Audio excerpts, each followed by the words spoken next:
Shalom, salam sejahtera. Jumpa lagi bersama dengan saya dalam renungan hari ini. Mari kita mempersiapkan hati kita, mendengarkan firman Tuhan, kita berdoa. Tuhan, terima kasih ada kesempatan bagi kami mendengarkan firman-Mu hari ini. Kami memohon supaya Roh Kudus memberikan kami hikmat dan pengertian, sehingga kami dapat memahami kebenaran firman-Mu dengan baik. Dalam Kristus Yesus kami berdoa. Amin. Ibrani 11 ayat 27. Karena iman, maka ia telah meninggalkan Mesir dengan tidak takut akan murka raja. Ia bertahan sama seperti ia melihat apa yang tidak kelihatan.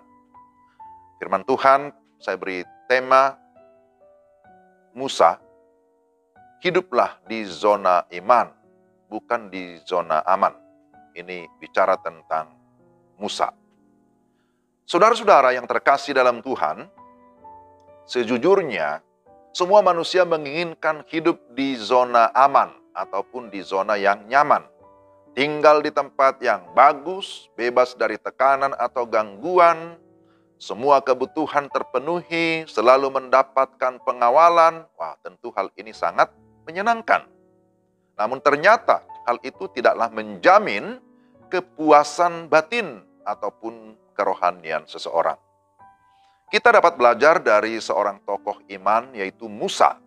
Seorang yang pernah hidup di zona nyaman atau zona aman di istana Firaun di Mesir. Yang akhirnya meninggalkan zona itu dan memilih hidup di zona iman.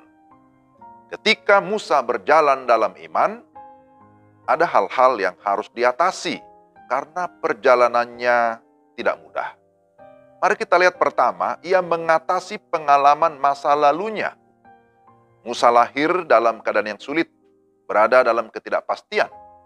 Namun akhirnya atas perkenanan Tuhan, putri Firaun mengambilnya dan mengangkatnya menjadi anak dan hidup dalam kenyamanan selama kurang lebih 40 tahun.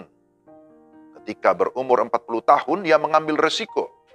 Ia meninggalkan zona nyaman yang diawali dengan peristiwa pembunuhan orang Mesir yang membuat dia mengalami ketakutan dan melarikan diri. Ia lari ke padang gurun Midian. Yang kedua, ia mengatasi kenyamanan masa kini. Setelah Musa meninggalkan Mesir, ia berada di tanah Midian juga sekitar 40 tahun menggembalakan kambing domba. Ia pun menjadi terbiasa di sana. Terbiasa dengan kehidupan di padang gurun, dan ia dapat mengalami zona aman atau zona nyaman yang baru, versi padang gurun tentunya. Ia menikahi putri Yitro dan memiliki anak. Sekarang dia menjadi bagian keluarga Yitro dan juga terlibat dalam usaha ataupun bisnis keluarga. Ia telah meninggalkan zona nyaman di Mesir untuk selamanya. Tetapi sekarang pun dia dapat mengatasi kenyamanan di tempat yang rasanya sulit. Ini hal yang perlu kita perhatikan. Kita harus bisa menyesuaikan diri kita dalam situasi apapun.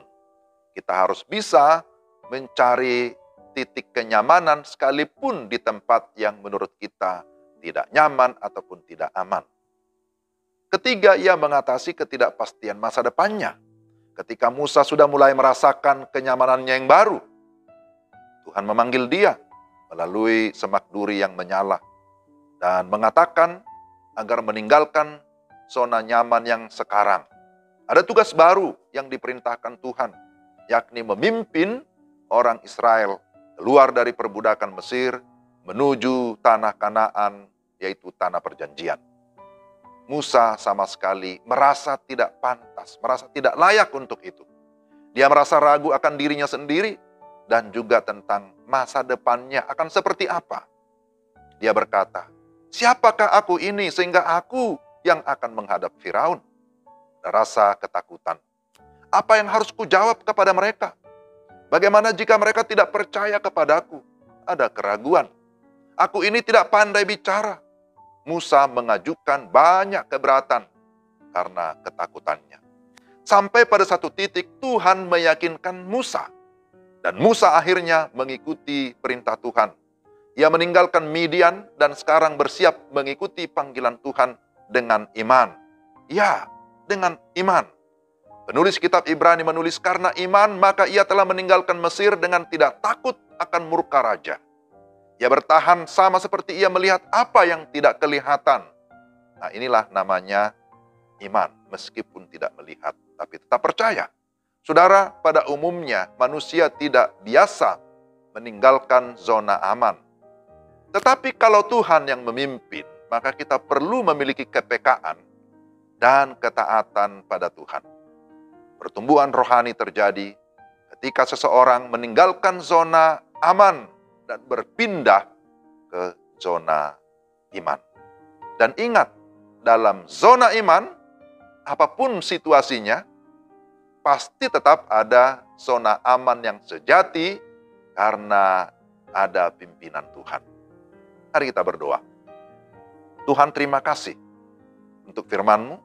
Tolonglah kami ya Tuhan, supaya kami tetap hidup di dalam iman, di dalam ketaatan kepada pimpinan Tuhan.